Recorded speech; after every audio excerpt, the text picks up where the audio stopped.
Então, assim, o futebol é o momento, não adianta, infelizmente é o momento.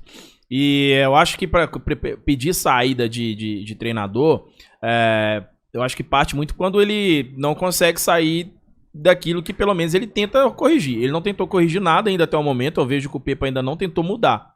Né? Então, ou seja, é preciso ver ele querer mudar, ter essa ousadia. Eu acho que falta ousadia para o Pepa. Eu acho que ele está muito no convencional dentro desse Cruzeiro. Por exemplo, esse jogo agora que chegou, na hora que saiu a lista dos relacionados, você viu lá aqueles jogadores e tal. Aí vem a escalação inicial, nossa senhora, vai mais do mesmo, não tem nada diferente, é o padrão. Esse padrão dele, você continua quando ele dá resultado. O padrão de você repetir um time, repetir a escalação, continuar tal coisa, é quando o resultado está acontecendo. Se o resultado não acontece, você tem que alterar. Você não pode continuar na mesma. Então ele tem que trazer novas ideias. Mas não adianta essa ideia de falar assim, gente, o Neto Moura ou o Alisson. Sabe, só de mudança de peça. O Cruzeiro não está no momento de alteração de peça. Porque as peças que o Cruzeiro tem hoje, para essa formação, para essa ideia de jogo, não deu certo, Pepa. São 7 jogos sem vitória. E coincidentemente são 7 jogos que a gente perdeu jogadores importantes, que eram cruciais no setor de campo, que era o meio campo, né? Os laterais, eles ainda continuam sendo bons laterais do Cruzeiro, só que não está usando tanto na parte ofensiva, não está conseguindo contribuir na parte defensiva demais, porque não está chegando essas assistências. Acabei de ver no Twitter, abrindo aqui agora, torcedor falando, o Vital tem uma assistência em 18 partidas. Falou aqui agora.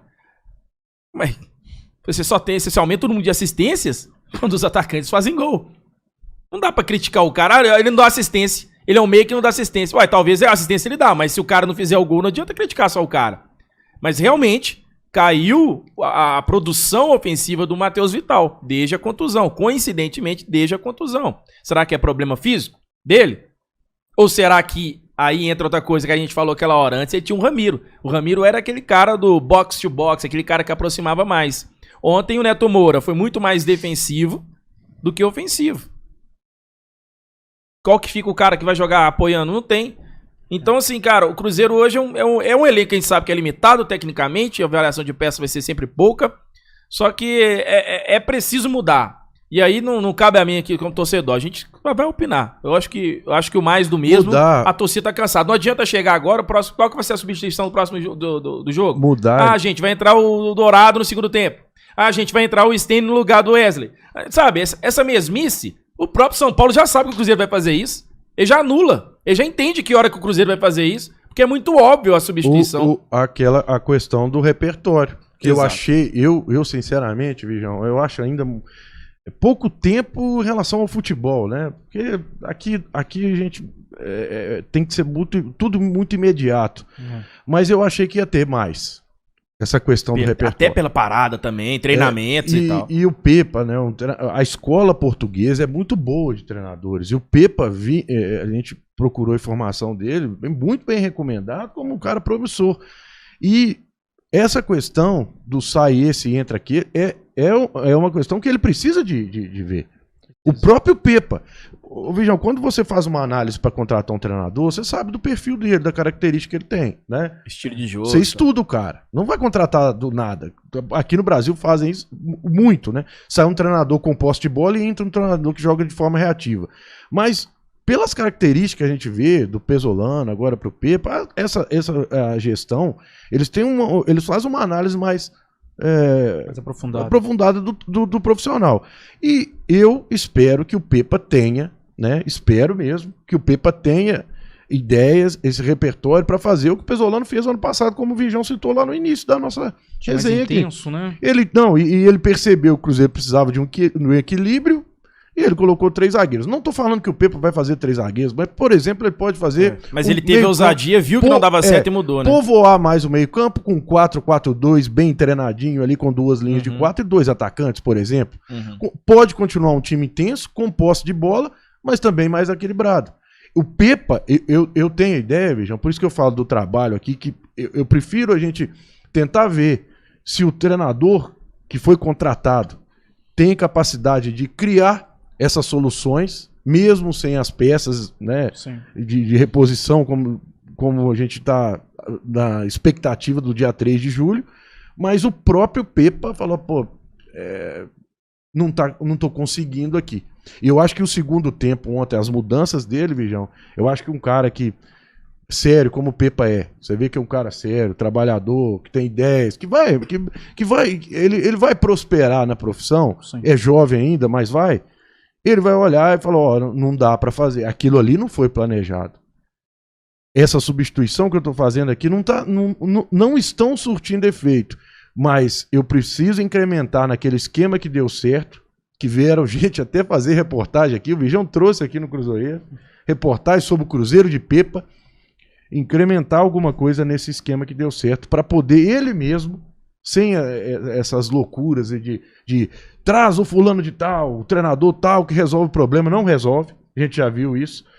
Quem sabe o Pepa consiga trazer essa solução, ele mesmo, junto com a sua comissão técnica. Eu espero, Virgão, é o que eu tenho... Cara, é o que eu tenho analisado, é o que eu tenho falado com o pessoal no canal do Zero, mas, enfim... Eu percebi é a expectativa que eu tenho, tá? Eu percebi que o Pepa, ele toma a iniciativa depois que leva gol. Vocês podem ter reparado, principalmente contra o Cuiabá. Vamos dar um exemplo contra o Cuiabá. Claro que seria interessante a gente usar o exemplo de ontem, mas tá muito fresco. Vamos tentar lembrar um pouco do Cuiabá. O Cruzeiro leva 1-0, certo? Logo depois ele tira um jogador do meio de campo, coloca um outro centroavante. Fica com 2 centroavantes dentro da área e abre um time. Certo? Aí vai aquela bola, aquele chuveirinho na área, sai uma perde o meio de campo. Quantos contra-ataques o Cruzeiro sofreu do Cuiabá? O Cuiabá fez força para não fazer gol. E mesma coisa contra o Fortaleza. Na hora que o time leva 1-0, ele abre o time. Antes, alguns minutos antes de levar aquele gol do Fortaleza, ele tinha a possibilidade de tirar o William. Ele poderia ter colocado o Stênio. O Cruzeiro precisava ganhar dentro de casa. O Stênio pontado, fincado na ponta direita, poderia colocar o Wesley entrando um pouco por dentro. O Wesley já jogou, às vezes, como segundo atacante ou como centroavante lá dentro da área. Ele podia ter aberto o time, mas não. Coloca o Formiga, leva 1-0.